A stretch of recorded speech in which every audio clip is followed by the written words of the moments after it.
Volk just being gouged in the face by a phoenix, which I think is an amazing way to wake up, considering that Luther probably could have just woken him up on his own once he heard Forsyth was there. But either way, take a little bit of pain with your pleasure.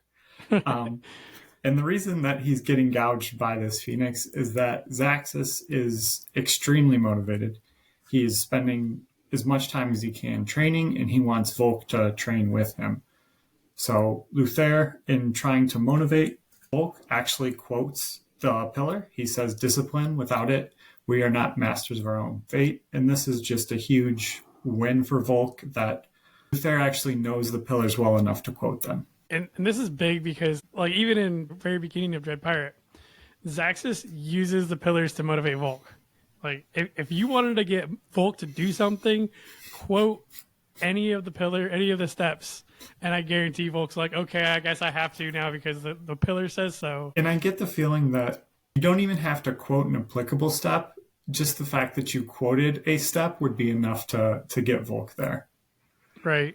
And as Volk goes out, he and Zaxis are actually going to spar. There are no Eldrin, so it is 1v1 sparring going on. And surprise, surprise, Zaxis' weapon is his fists.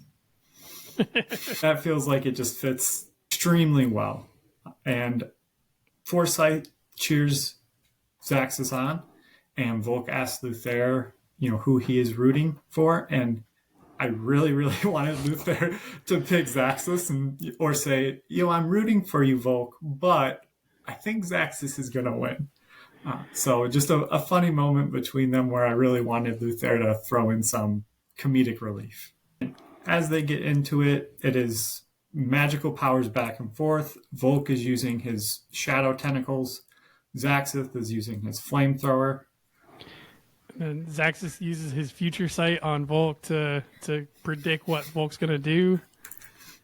He only has so many moves, so it fits very well, but he does use his tears.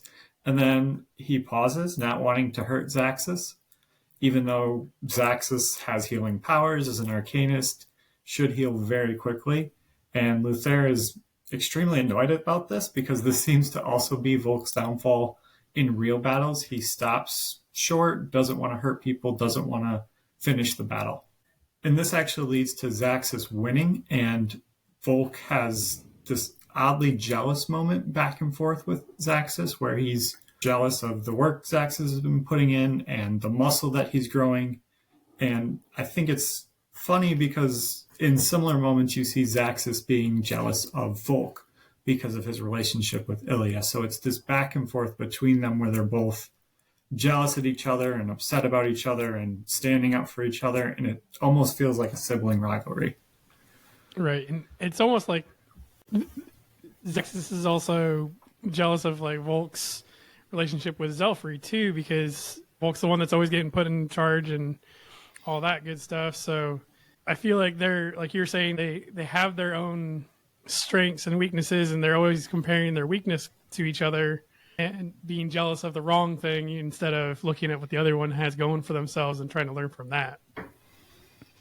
It's a very interesting relationship, and it feels very relatable just because I know I've had relationships where I'm jealous of something and you mention it to the other person and they barely recognize it in themselves. So it's always harder to see the good qualities in yourself, and much easier to see, where you feel you're failing in others.